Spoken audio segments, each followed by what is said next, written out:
Okay, so then I think we'll probably start off with what anyone wanted. Was any question anyone saw that anyone wants to answer particularly? I just recently, yesterday, saw a friend I haven't seen in a few years, and I ran his company for many years. So it was delightful to see him and catch up and find out how he's dealt with COVID. And so it was really good. And we got to go to lunch. Got it. Oh, so that's the friend that you've been appreciative of. I think the question was, who's a friend you've been appreciative of and why? Oh, because when I came out of a particular job in private investigations, I felt like I had some pretty heavy karma. And he gave me an opportunity to grow his business and really take it to the next level. And yeah, if he hadn't come along, I'm really not sure what I would have been doing. So yeah. That's awesome. Anyone else have any particular friend that they're appreciative of recently? Yeah, my best friend Ileana, we actually weren't very close prior to COVID, but just by reaching out to each other digitally became so much closer in the past year. And she, we both came home from school this past year.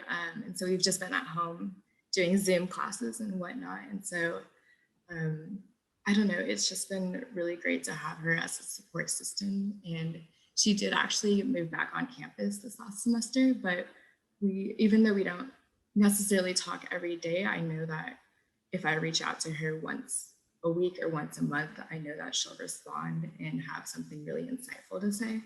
And I think that's really special because it can be hard to maintain those relationships over long distances. And I don't know, I just really appreciate that. I know she's going through a hard time too, but she still takes the time to respond to me. Something interesting on that vein. I read that like there's a group of people who say that during COVID, they've actually kept in touch with more people than they do with outside of COVID. And it's because digital is the expectation. It actually makes it easier to just call people than it is to meet up in real life.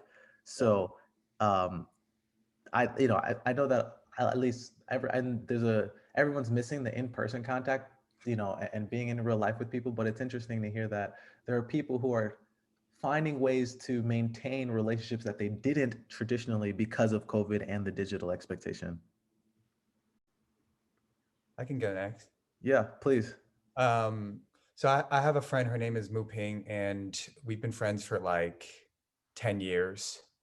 I would say that like I've been more appreciative of her in the last year because given kind of like the social climate that's happening in the US and in the world in general, we've been able to kind of align on a lot of our views and our values and the things that we care about in this last year. So we've found ourselves really being committed to spreading awareness about certain things, um, being a part of certain organizations, giving back in the right way. And so, yeah, that's been something that I've been very appreciative of in this last year is that we've aligned a lot on the things that we care about and been more vocal about that. So, yeah, that's been a cool evolution of our friendship. That's cool. I don't have any particular friend that comes to mind. I like the last over the last 5 weeks, I've had 4 out of 5 weekends, I've had friends come to visit me. So starting with it bookended with my birthday is like February 26th, and then my girlfriend's birthday is the end of was Tuesday this week, March 30. So we've just had visitors basically in between that. And it's the combination of, well, one, just being grateful that I have people who want to come visit me and see me has been nice. And then after not being around people for so long during COVID, it was just great to be around people. And I was thinking, like, it's not that we were doing anything particular. Like, we didn't do anything that's like, I don't know, worth, writing a book about. As we like, the things I enjoyed was just sitting in my living room doing nothing, right? But doing that with people around. So I've just been appreciative of one, like the people who would come visit me, and then two, like just the what you like, and being able to enjoy their company by just like, there's no expectation. We don't need to do anything super flashy. We can just sit on TV and, or sorry, sit in the living room, watch TV, share memes, talk about whatever, and that's okay. So that's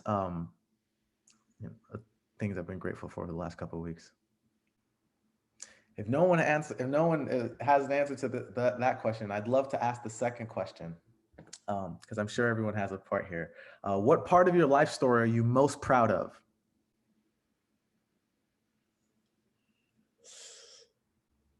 I'll go first, if it's simple. I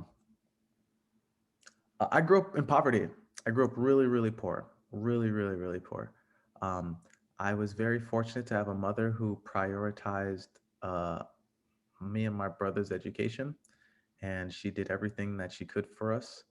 Um, and I remember, I don't know, there was just a point in time where I just realized, like, yo, if we like, Kyle, you got to work hard, because this is like, if you want to get out of this, you got to work out of this one. And I'm no longer in that place, in living in poverty, but I'm really proud of realizing that, like, that getting out of that was a choice that I could make, like I took on that choice, and said that I'm gonna try to aim for a different life and live a different life. And I don't know, and I'm proud I saw that opportunity, and I made that, and then I got myself in a place that's better than that situation. So that's, I don't know if it's the most proud of, but that's something I am particularly proud of.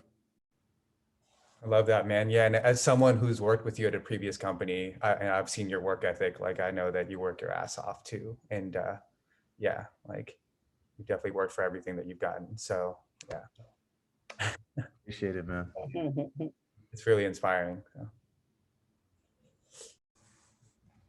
So. Is Alex driving? I'm not driving. Okay. My girlfriend's open. I'll quickly triple what Derek said. I've seen Kyle work over the years as well. It's pretty admirable and inspirational. I'll share next, since everyone's pretty much shared. And the thing that I'm most proud of that comes to mind is after school, like I moved around to a couple different states by myself, not really knowing the places I was moving to, or not having a really established network of a support system. So right after college, I moved to Portland, Oregon. And then after Portland, Oregon, I moved to Austin, Texas, both pretty much on a whim. My mentality after college was I didn't do the best in college. And so whatever career opportunity that I could take advantage of, regardless of where it moved me to, I was going to say yes to. And for a Southern California kid who hates rain, or hated rain and still hates rain, I thought Portland, Oregon would be a nice wake-up call for myself. And it ended up being like one of my favorite places I've ever visited and lived, and has a very special place in my heart. It taught me a lot of things. Like, one of the things that it taught me that I think is really invaluable is there's like a big difference between feeling alone and feeling lonely. I think in both of those states and cities that I've lived in, like, I think it's fair to say I was pretty alone. I've like made a couple friends here and there, but nothing on the level of like close friends. But I never felt lonely. I think I remember that at the end of my first year in Portland. It didn't really seem that bad. Similar to Kyle's past like 4 to 5 weeks, had some friends visit me throughout, and made it really easy for me to reflect upon like how lucky I am to have the type of support network and friends and family that allowed me and enabled me to move around and never really have to feel lonely, which can be extremely like exacerbated by the constant rain in a place like Portland, Oregon. So I think the thing I'm most proud of is like kind of threw myself into the fire, and was able to come out of it a better person, or a more refined, I don't want to say refined, but just like a more mature person, and not having to be as dependent upon what is comfortable to me. And I think that switched up how I view comfortability. Like now I never want to go back. I mean, not never, but I don't want to go back to Southern California for a very, very long time, because to me it represents comfortability. So that's something I'm pretty proud of too. That's an awesome answer. Anyone else? Sure. I just want to say, like, I appreciate everyone being vulnerable and maybe telling parts of the story that aren't always told. I guess, I don't know, I'm kind of nervous to share mine, even though I think I'm kind of used to sharing it. But in mid high school, I was involved in an abusive relationship that totally turned my world upside down. And safe to say, it didn't end very well. And I think the first year or two after that was just learning like how to be a human being again, like how to go to school, how to go to class. I don't know. It was really just difficult. And I remember like, my senior year of high school, like applying to colleges and stuff and being like, I don't even know how to like make myself breakfast at this point, like things are not at that point. But I've been in college for a couple of years now and things have really changed. I think when I first left that relationship, I was so utterly confused. Like I really had no idea what happened. And so it's taken a long time to kind of like look back on that and come to terms with it and kind of be like, oh, like this was kind of messed up, or like, that didn't really add up, and it's really difficult to, I don't know, I feel like it's been a few years now, so I'm distanced enough from it where most days, or I guess most of the day, I don't really think about it. But when I do think about it, I really think about it, So I guess like what's been most healing for me is advocating for other people, because I think the hardest thing is to advocate for yourself. It's like almost impossible, but I think it gets easier when you start by advocating for others. And so I've really just kind of, actually this month is Sexual Assault Awareness Month. And so I'm in a group at my school and we're kind of putting on programming for awareness and fundraising and stuff like that. Because it's really heartbreaking, especially, as a woman in college, like hearing so many girls who have not the same exact story as me, but very, very similar. And I hate being able to relate to them, but it's somehow comforting, knowing that like you're not alone, that there's other people in it. So I guess what I'm most proud of is kind of just keep on going after everything that happened. When I first ended the relationship, I didn't really see any future, but now, I mean, it's been a few years, so clearly there is a future. So I guess I'm just most proud of like every day just kind of going at it. Good girl, love you. Wow. Yeah. Thank you for sharing. I think your strength in sharing that is another thing to be proud of. And thank you. Yeah, thank you, Alicia. That's very powerful. Thank you for trusting all of us and sharing this with all of us. Thank you. Anyone else? What part of your life story are you most proud of? Surviving the death of my brother. Yeah. Please tell more. Randy, he was my big brother. 1 year, 1 month, 1 day older than me. And he was my best friend. And he was diagnosed with HIV before it was called HIV in 1983. And, at that time it had the stigma, it was a gay disease, blah, blah, blah. So, sorry, this is being taped. Anyway, so seeing him through all the weird illnesses and having doctors tell me, be prepared, get everything in order, blah, blah, blah. But I got to spend another 10 years with him. And all the ups and downs.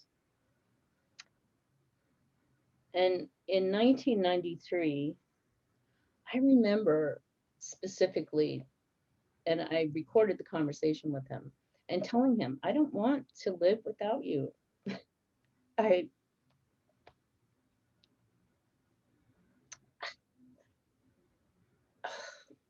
this is a long time ago, but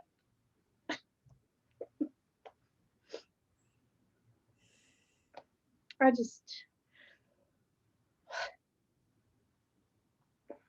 didn't think I would survive.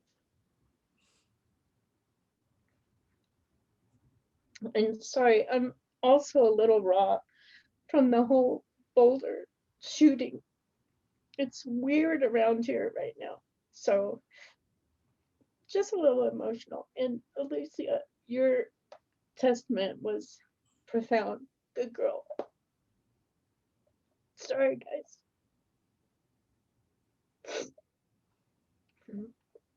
I don't think there's any reason to apologize. Thank you, Ginger, for sharing that with us too.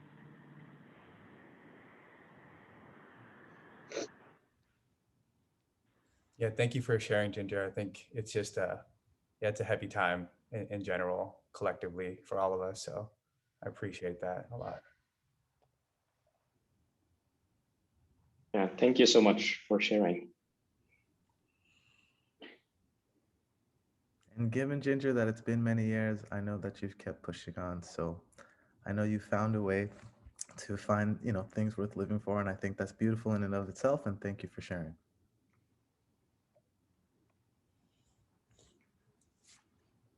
Okay. I think that actually concludes our first breakout session. That time flew by so fast. This was incredible. Thank you so much all for, being transparent and sharing, the stuff that's not always easy to share. And also thank you everyone for listening and being part of that.